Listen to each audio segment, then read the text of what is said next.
दर्शन शास्त्र के सभी शिक्षार्थियों का एक बार से फिर से अभिवादन, नमस्कार।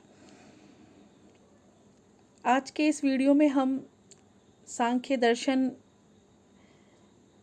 और सांख्य दर्शन के सबसे पुराने उपलब्ध ग्रंथ सांख्य कारिका के एक परिचय के बारे में अध्ययन करेंगे और साथ ही कारणता सिद्धांत के बारे में भी हम इस वीडियो में चर्चा करेंगे।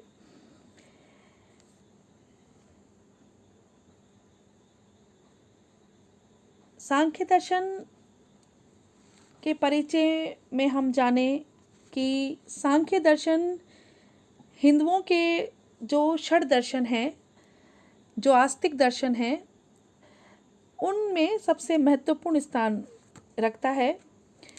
मैक्स मूलर का मत है कि अद्वैत वेदांत के बाद हिंदुओं का सबसे मुख्य दर्शन सांख्य रहा है। सांख्य दर्शन के रचयिता हैं, प्रणेता हैं महर्षि कपिल। ये अत्यंत प्राचीन मत है। इसकी प्राचीनता इस बात से सिद्ध होती है कि श्रुति, स्मृति, पुराण आदि समस्त पुरातन कृतियों में इस विचारधारा की हमें झलक मिलती है। सांख्य दर्शन का मूल ग्रंथ कपिल का तत्व समाज है। सांख्य दर्शन को निरीश्वर सांख्य भी कहते हैं। निरीश्वर इसलिए कहते हैं क्योंकि महर्षि कपिल ने ईश्वरवाद की कोई स्थापना नहीं की थी। महर्षि कपिल जो हैं वो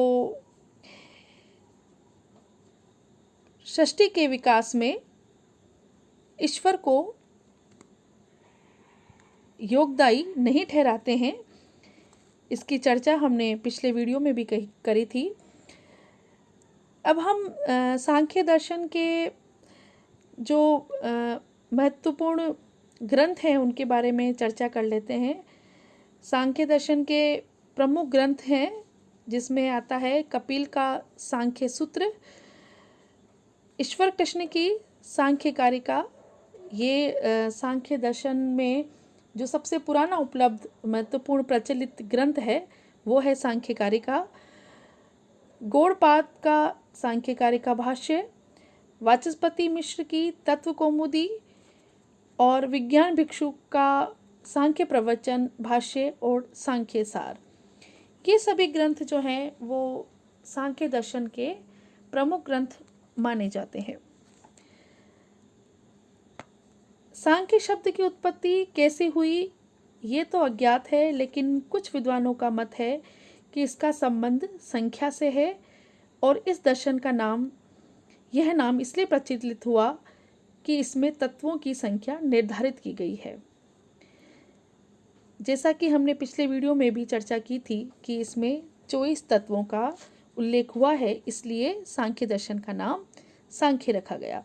दूसरा मत यह है कि संख्या का अर्थ है सम्यक ज्ञान और इसी अर्थ में यह दर्शन सांख्य कहलाता है। सम्यक ज्ञान के कारण सांख्य दर्शन को सांख्य नाम दिया गया। ये कुछ प्रचलित मत हैं जो ये कहते हैं कि सांख्य नाम किस तरह से इस दर्शन को दिया गया। सांख्य दर्शन का मुख्य उद्देश्य सभी दुखों से मुक्ति पाने के लिए निमित्त तत्व की प्राप्ति है। इसमें आत्मा के विषय में जितना उच्च कोटि का विचार किया गया है उतना वेदांत को छोड़कर अन्य किसी दर्शन में संभव नहीं है।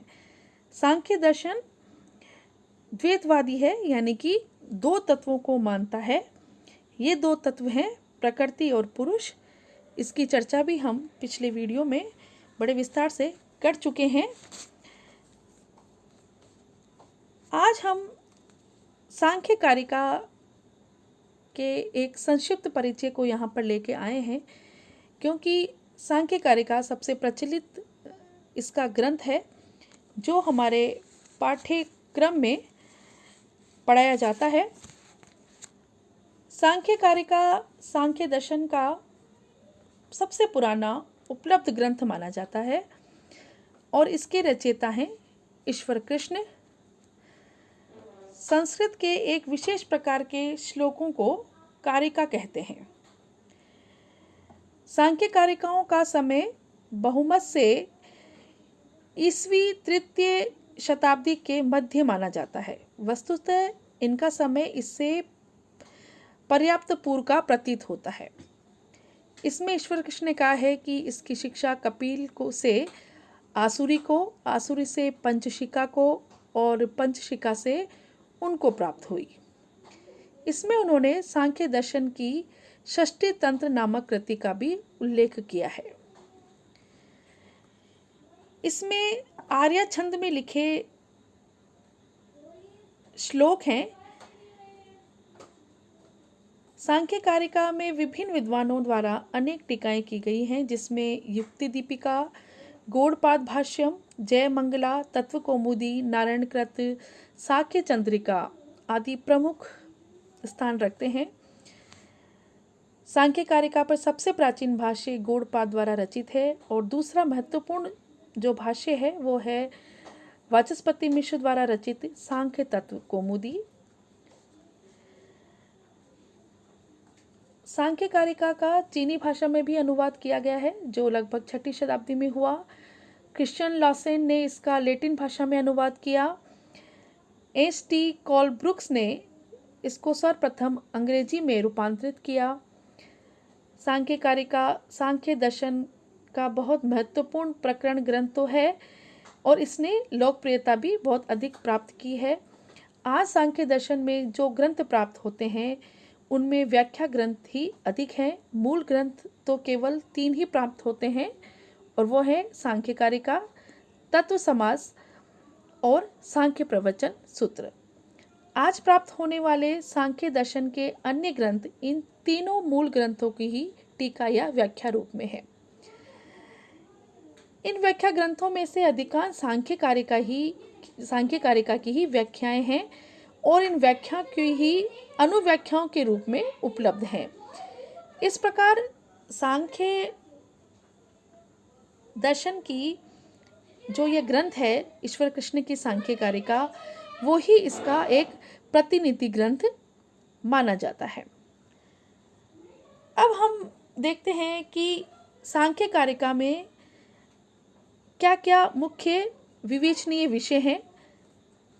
इसमें किन किन विवेचनीय विषयों का उल्लेख किया गया है। इसमें दुखत्रय और उनका अपघात यानी कि 3 प्रकार के दुखों का वर्णन है।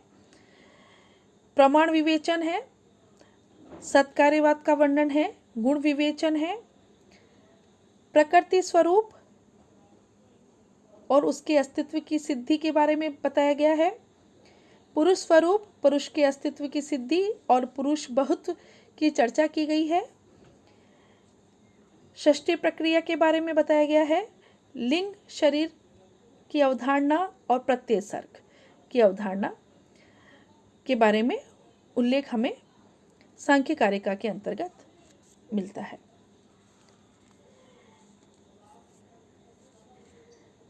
सांख्य कारिका के इस संक्षेप में परिचय के बाद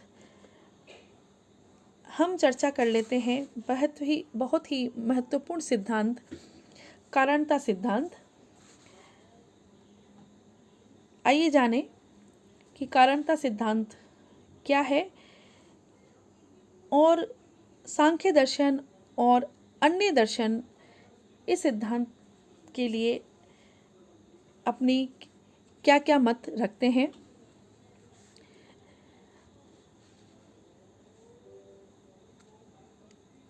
कार्य कारण की समस्या पर 2 विभिन्न संदर्भों में विचार किया जा सकता है।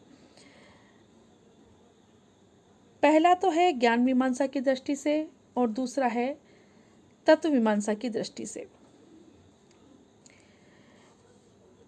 भारतीय दर्शन में दोनों ही पक्षों का विवेचन किया गया है।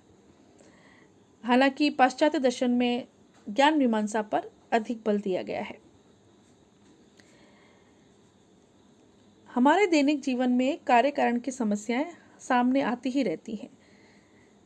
हम पाते हैं कि कुछ घटनाएं कार्य हैं। यदि कार्य है तो उनके कारण जरूर होंगे। Every event has a cause. प्रत्येक घटना का कोई ना कोई कारण तो होता ही है। यदि ऐसा नहीं माने तो कार्य कारण की पहचान नहीं हो पाएगी। जैसे इस जगत को ही लें तो ऐसा लगता है कि ये नाना विषयात्मक जगत सचमुच अद्भुत है। ये जगत एक कार्य है। अब ये कार्य है तो इसका कोई ना कोई कारण तो अवश्य होगा। एक तो उपादान कारण है, यानी मटेरियल कॉज है, जिससे ये संसार निर्मित हुआ है। मटेरियल कॉज वो यानी कि वो कच्ची सामग्री, वो रॉ मटेरियल जिससे कि ये संसार बना है। और है एक निमित्त कारण, एफिशिएंट कॉज, जो इस जगत को उसकी उपादान सामग्री से बनाता है, जो उसे बनाने वाला है। यानी कि अगर ये जगत कार्य है तो कोई ना कोई इसका कारण अवश्य होगा, और अगर कारण है तो कोई ना कोई इसका उपादान कारण यानी कि मटेरियल कॉज जिससे ये बना है वो होगा, और कोई ना कोई इसको बनाने वाला अवश्य ही होगा। एक कार्य का कोई एक निश्चित प्रधान कारण भी हो सकता है, या फिर कारणों का एक समूह उसे कार्य के स्वरूप में लाने का उत्तरदायी हो सकता है। एक कार्य के पीछे एक कारण या एक से अधिक कारण उत्तरदायी हो सकते हैं। कार्य कारण की समस्या वैज्ञानिक, दैनिक, दार्शनिक आदि सभी दृष्टियों से महत्वपूर्ण है। यानी कि वैज्ञानिक भी और दैनिक जीवन में भी और दार्शनिक भी, यानी कि हर कोई कार्य कारण की समस्या को अपने अपने दृष्टिकोण से देखता है और विश्लेषित करता है। दार्शनिक रूप से ये समस्या बहुत ही महत्वपूर्ण रखती है, क्योंकि जगत में, दर्शन में जगत, ज्ञान, आत्मा आदि की समस्या पर विचार किया जाता है। जगत है तो क्यों और कैसे, आत्मा क्या है, क्यों और कैसे, ज्ञान का साधन क्या है, ज्ञान का स्वरूप कैसा है, आदि प्रश्न कार्य कारण की समस्या के अस्तित्व और उसकी महत्ता को प्रतिपादित करते हैं। यानी कि दार्शनिक जब आत्मा, जगत, ज्ञान, विश्व आदि की समस्याओं के बारे में चिंतन करता है तो उसे कार्य कारण की संबंध और उसके सिद्धांत के प्रति सचेत होना ही होता है, और वो उसके प्रति दार्शनिक दृष्टिकोण अपनाता ही है।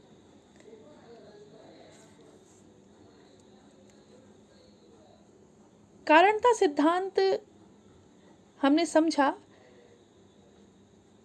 कार्य और कारण के संबंध में अपने मत प्रस्तुत करता है कि कार्य और कारण का आपसे सिद्धांत क्या है, संबंध क्या है।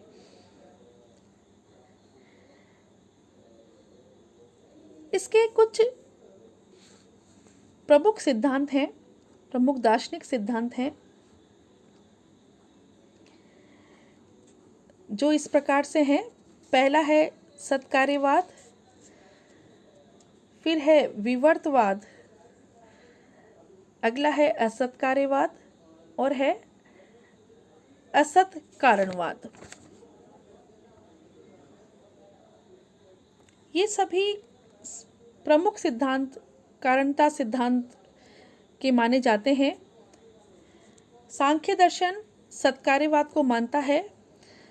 अगले वीडियो में हम इन सभी सिद्धांतों पर चर्चा करेंगे और सांख्य के सत्कार्यवाद पर विशेष रूप से विश्लेषणात्मक दृष्टिकोण रखते हुए विस्तृत रूप से इसका अध्ययन करेंगे। अभी के लिए इतना ही। नमस्कार।